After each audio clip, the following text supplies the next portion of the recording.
Good morning, everybody. This is Bud Brown, living in Dumaguete City, Philippines. Yeah, baby. Living in the Philippines. Been here a little while. This vlog is just about my daily living. So, come along. Let's go have a cup of coffee.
Hey everybody, I want to, on our way to Gabby's B&B, bed and breakfast this morning, where I'm going to have breakfast, thought I would talk a little bit about some of the things that I wish that I had brought here to the Philippines, specifically Dumaguete, because I've never really been around all over the Philippines, but I have spent quite a bit of time here in Dumaguete. But I think this may apply to different places of the Philippines, and my viewers can chime in and let me know of the things that I should have added, or not necessarily have added. But there's a few things that when I came here, I wish that I had brought. Number one, kitchen utensils. That may seem like a small thing, but the rust factor here is huge.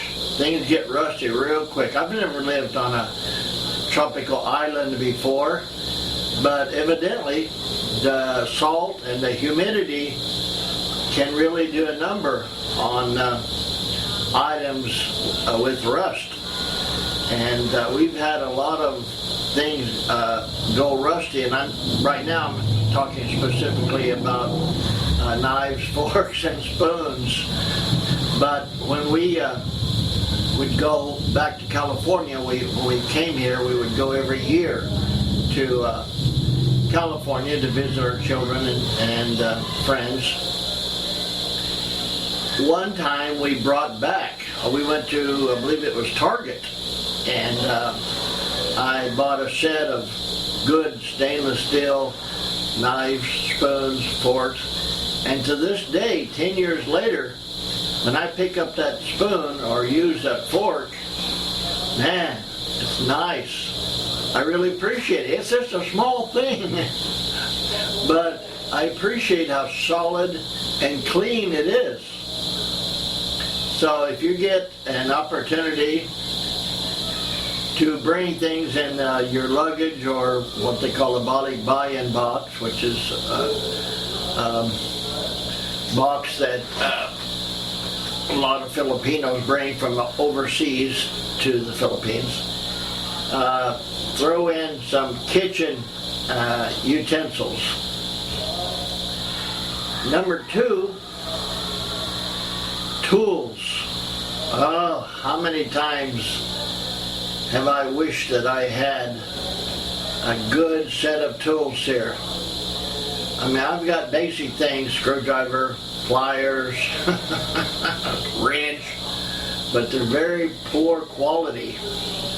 And so I'm assuming they came from China, but I'm not sure. But anyway, whatever, the quality is not good. They break easily and get rusty. So I would suggest, if possible, bring either, mechanics tools, sockets and wrenches, things like that you could work on your vehicle, and carpentry tools, hammer, saw, measuring tape, You can get some here, but the cost is usually quite a bit higher than if you were to pay for it in your home country. I'm talking specifically about the States because that's where I'm from, the United States. So bring tools if you can, and you won't regret it, that's for sure. And the third thing, now I know there's plenty more, but I don't want to make this video too long. But the third thing, and probably the most important thing, medical supplies, specifically Neosporin. Here in the Philippines and Dumaguete, and probably in most islands, with the humidity high and the heat, it's very easy to get an infection. You can cut your foot. A lot of people wear, slippers. Get a cut on your foot, or even on your hand, on your arm, on your leg. And you have to be extremely, obsessively careful to make sure it's clean. Put some antibacterial cream on it. And what we do, after we wash this cut thoroughly, we'll put hydrogen peroxide on it. And, it's the thing that foams up if there's any dirt in there. I'm not sure how that works, but it cleans it out. And then after we dry it off, we put this Neosporin antibacterial cream on it, and then cover it with a Band-Aid. So I would say bring a good first aid kit, different size Band-Aids, and plenty of Neosporin, or antibacterial, maybe spray, or I don't know, I've never used spray, but we've always just used a little tube with the cream, and it's really helped a lot. So I'm going to be pulling into Gabby's B&B pretty soon. I have a nice breakfast there, but I thought maybe I would share this on the way over to keep the ride from being too boring. So if you like this video, please give it a thumbs up, and YouTube will help me out by spreading it, and more people can see it, and the higher up it goes in YouTube. So thanks a lot, and if this is your first time coming to my channel, thanks for stopping by. I've got a lot of good, faithful, loyal subscribers, and I always appreciate them. And if you have other suggestions, which I'm sure many have, because there's more than 3 things that you can use while you're here. But those were the 3 things that came to my mind as I was traveling along here. So, okay, thanks so much for coming by. Till next time, this is Bud Brown. Catch you later. Bye-bye.